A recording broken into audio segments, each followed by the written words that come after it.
I'll be here talking about the workability and disadvantages of their constitutional amendment on abortion, which has failed to be mentioned yet. There is no plan, there is nothing at this point.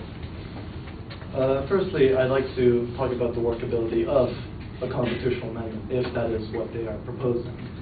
I'd like to talk about this workability claim by looking back to before we had legal abortions. So when we had illegal abortions in America, that is before Roe versus Wade, abortion laws did not end abortion practices. Women were willing to travel long distances to get abortions performed, and women would have to spend, it would have more effects on hospital bills because there's a greater risk and more time will have to be spent in the hospital. And there's also the complication of women passing through loopholes in order to get abortions done. So, Guttmacher, lessons from Roe, before Roe, estimates that the number of illegal abortions in the 1950s and 1960s were anywhere between 200,000 and 1.2 million per year. There was one specific analysis of North Carolina which found out that there were 800,000 illegal or self-induced abortions in 1967. An interesting media procedure was England. England was actually encouraging women to cross overseas and have round-trip airfare, passport, vaccination, transportation to and from the airport, and lodging and meals up to 4 days for having a procedure done. So women were leaving America to England to have the same procedure that they could have here. It's inefficient, it's unsafe, and it puts more people at risk. Secondly, I'd like to talk about how abortion has caused the murder rate to drop in America. Anyone living in the United States during the 1990s knows that crime was a big problem.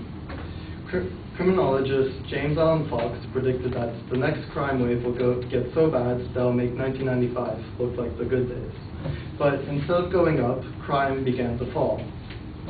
The magnitude of the reversal was astounding. The teenage murder rate, instead of rising 100% or even 50% as Fox predicted, shows that it fell more than 50% within 5 years. The overall murder rate in the United States has dropped to its lowest level in 35 years. So has the rate about every other sort of crime, from assault to car theft. Decades of studies have shown that a child born in an adverse family environment is far more likely to become a criminal.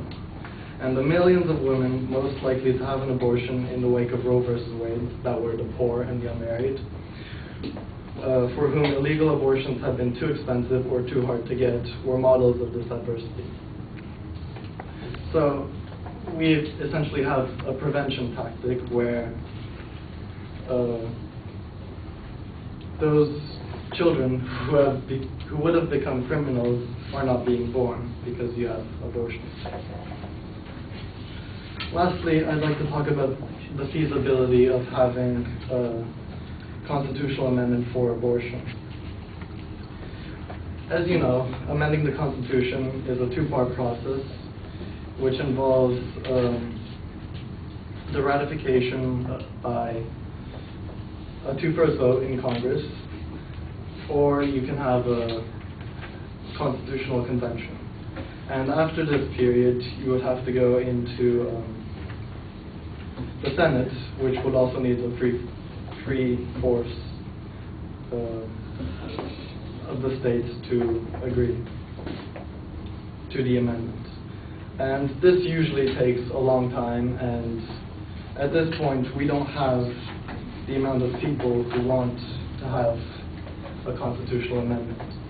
The last amendment that was passed was in 1992, and before that it was in 1971.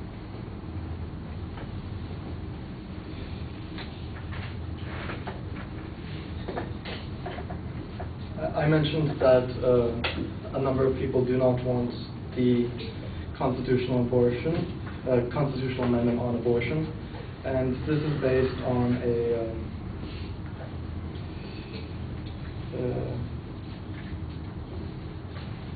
a study by the Pew Research Center, who found that 16% prefer to have abortion legal in all cases, and 31% of the American population who want it legal in most cases. So I've talked about the disadvantages and the workability of their claims and their lack of claims. I hope that's enough to convince you. Thank you.